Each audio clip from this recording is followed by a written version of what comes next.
Hello guys, അങ്ങനെ ഞങ്ങളുടെ അമ്പലത്തിൽ ഇനി 3 ദിവസം ഉത്സവാന്തരം അച്ചാറിൻ്റെ പരിപാടിയൊക്കെ അങ്ങ് നേരത്തെ സെറ്റാക്കി വെക്കാമെന്ന് വിചാരിച്ച്. ഇത് തലേന്നേ അരിഞ്ഞു വെച്ച മാങ്ങ ഉപ്പൊക്കെ ഇട്ട് വെച്ചേക്കുക. ഇനി നാരങ്ങ അച്ചാറൊക്കെ ഇന്നലെ ഇട്ട് നമുക്കിത് അച്ചാറാക്കാം. വെളുത്തുള്ളി, കറിവേപ്പില, വറ്റൽമുളകൊക്കെ എടുത്ത് വെച്ച് ഇരുമ്പേട്ടി ചൂടായി നമുക്ക് എണ്ണ ഒഴിച്ച് കൊടുക്കാം. ഇത് നല്ലെണ്ണയാണേ, അച്ചാറിടാൻ ബെസ്റ്റ് ഈ എണ്ണയാണ്. എണ്ണ ചൂടായി കൊടുത്ത് വെളുത്തുള്ളി ഇട്ട് കൊടുത്ത് ഇനി അതൊരു ബ്രൗൺ കളർ ആവണം. കറിവേപ്പിലയും വറ്റൽമുളകും ഇട്ട് കൊടുത്ത്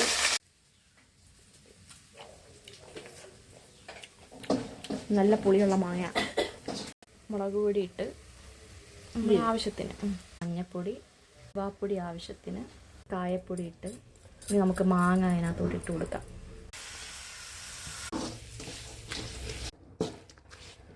അങ്ങനെ നമ്മുടെ അച്ചാർ ഇവിടെ റെഡി ആയിട്ടുണ്ട്. എൻ്റെ ഫേവറേറ്റ് മാങ്ങ അച്ചാർ. മാങ്ങ നമുക്ക് ടേസ്റ്റ് ചെയ്ത് നോക്കാം എങ്ങനെ ഉണ്ടെന്ന്. കൊള്ളാം, നല്ല എരിയുണ്ട്. ഇനി ഞങ്ങൾക്ക് കൊട്ടാരക്കര പോകണം, അപ്പം ഒരുങ്ങിയിട്ട് കാണാവേ. ഞാൻ കൊട്ടാരക്കര പോകാനായിട്ട് റെഡിയായി. ബ്ലൗസ് കൊടുത്തിട്ടുണ്ട് അവിടെ തയ്ക്കാനായിട്ട്, അത് മേടിക്കണം. ഞാനും അമ്മയുണ്ട്. അങ്ങനെ ബ്ലൗസിൻ്റെ തുണിയൊക്കെ മേടിച്ച് ഇട്ട് നോക്കിയപ്പം കറക്റ്റാണ്. ഡ്രീംസ് മേക്ക് ഓവർ സ്റ്റുഡിയോയിൽ വന്നൊന്ന് ത്രെഡ് ചെയ്യാനായിട്ട് നല്ല അടിപൊളി ബ്യൂട്ടി പാർലറായത്. എൻ്റെ ഒരു കൊളാബ് ഷൂട്ട് ഇവിടെയാണ് ചെയ്തത്. ഇവിടെ കൊട്ടാരക്കരയിൽ തന്നെ എൻ്റെ ലൊക്കേഷൻ. അങ്ങനെ ഞങ്ങൾ വീട്ടിൽ വന്ന് ചോറൊക്കെ കഴിച്ച് പിന്നെ തണ്ണിമത്തം മേടിച്ച്, പിന്നെ ജിമ്മിൽ കൊണ്ടുപോകാനായിട്ടൊരു കുപ്പി മേടിച്ച്, പിന്നെ ടവലില്ലായിരുന്നു, പിന്നെ ഒരു ടവൽ മേടിച്ച്, ഇഞ്ചിക്കറി വെച്ചില്ലായിരുന്നു, പിന്നെ ഇഞ്ചിക്കറിയും കൂടെ വെച്ച്.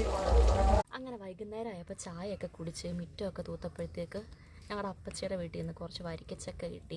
അത് പിന്നെ അമ്മ വൃത്തിയാക്കുക. ഇത് ഒരുപാട് പച്ചയല്ല, പക്ഷെ ഒരുപാട് അങ്ങ് പഴുത്തിട്ടുമില്ല.